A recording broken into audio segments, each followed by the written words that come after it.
ಸ್ಯಾಂಡಲ್ವುಡ್ನ ಸಂಪೂರ್ಣ ಮಾಹಿತಿಗಾಗಿ ನಮ್ಮ ಕೆಎಫ್ಐ ಯೂಟ್ಯೂಬ್ ಚಾನಲ್ನ ತಪ್ಪದೇ ಸಬ್ಸ್ಕ್ರೈಬ್ ಮಾಡಿ ಹಾಗೂ ಪ್ರತಿಯೊಂದು ವಿಡಿಯೋಗಳ ಅಪ್ಡೇಟ್ಸ್ಗಳಿಗಾಗಿ ಪಕ್ಕದಲ್ಲಿರುವ ಬೆಲ್ ಬಟನ್ ಅನ್ನು ಕ್ಲಿಕ್ ಮಾಡಿ.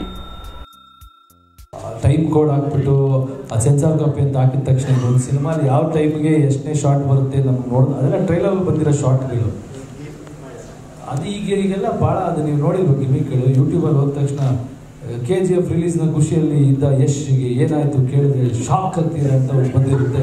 ಓಪನ್ ಮಾಡಿ ನೋಡಿದ್ರೆ ಅಲ್ಲಿ ಏನು ಇಲ್ಲ ಸಡನ್ನಾಗಿ ಅದು ಬಿಟ್ಟು ಇನ್ನೊಂದು ನೋಡಿದ್ರೆ ವಿಜಯ್ ಕಿರ್ಗಂದರ್ ಅವರ ಚಿತ್ರ ಇಲ್ಲಿ ಮಾಡ್ತಾ ಇದ್ರೆ ಎಂಥ ಆಘಾತ ನೋಡಿ ಅಂತ ಆಗ್ತಾರೆ. ಏನು ಮಾಡೋಕ್ಕಾಗುತ್ತೆ.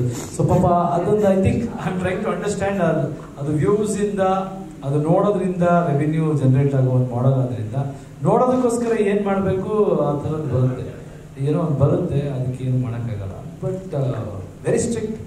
ಈ ಸಿನಿಮಾದ ಕೆಲಸ ಯಾವ ರೀತಿ ಇದೆ ಅಂದರೆ ಅಕಸ್ಮಾತ್ ಇಲ್ಲಿಂದಾದ್ರೂ ಒಂದು ಸಣ್ಣ ಇದು ಲೀಕ್ ಆಯಿತು ಅಂದರೂ ಅದು ಯಾವುದು ಎಲ್ಲ ಕೋಡ್ ಮಾಡಿದ್ದೀವಿ.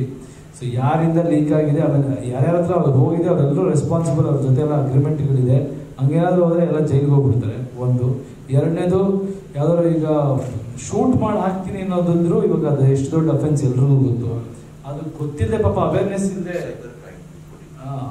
ಇಲ್ಲದೆ ಎಲ್ಲ ಮಾಡ್ತಾ ಇರ್ತಾರೆ. ಬಟ್ ಆಲ್ರೆಡಿ ಸೈಬರ್ ಕ್ರೈಮ್ಗೆ ಒಂದು ಸೀರಿಯಸ್ ಆಕ್ಷನ್ ತಗೊಳ್ಳೋ ಕಂಪ್ಲೇಂಟ್ ಕೊಟ್ಟಾಗಿದೆ. ಆ್ಯಂಡ್ ಅವರು ಕೂಡ ಇದನ್ನು ತುಂಬ ಸೀರಿಯಸ್ ಆಗಿ ತಗೋಬೇಕು ಅಂತ ಭಾರತಾದ್ಯಂತ ಈ ಕೆಲಸ ನಡೀತಾ ಇದೆ. ಬಿಕಾಸ್ ಎಲ್ಲೋ ಸುಮ್ಮನೆ ಫೇಸ್ಬುಕ್ ಲೈವ್ ಮಾಡಿ ಆಮೇಲೆ ಗೊತ್ತಿಲ್ಲ ನಾವು ಅಭಿಮಾನಿಗಳು ಪ್ರೀತಿಗೆ ಮಾಡಿದ್ವಿ ಖುಷಿಗೆ ಮಾಡಿದ್ವಿ ಅಂದ್ರೆ ನಾವು ಕೇಳ್ಬೋದು, ಸರ್ಕಾರ ಕೇಳಲ್ಲ ಅಥವಾ ಕಾನೂನು ವ್ಯವಸ್ಥೆ ಕೇಳಲ್ಲ. ಸೊ ಅದರಿಂದ ಎಲ್ಲರಿಗೂ ಒಂದು ರಿಕ್ವೆಸ್ಟು ಆ ಥರದ್ದು ಯಾರು ಮಾಡಬಾರ್ದು. ಫೇಸ್ಬುಕ್ಕಲ್ಲಾಗಲಿ ಮೊಬೈಲಲ್ಲಿ ರೆಕಾರ್ಡ್ ಮಾಡೋದಾಗಲಿ ಅದು ಮಾಡೋಕ್ಕೆ ಹೋಗ್ಬಾರ್ದು. ಯಾವ ಸಿನಿಮಾ ಆದ್ರೂ ತುಂಬ ದೊಡ್ಡ ತೊಂದರೆಗಳು ಸಿಕ್ಕಾಕೊಂಡ್ಬಿಡ್ತಾರೆ.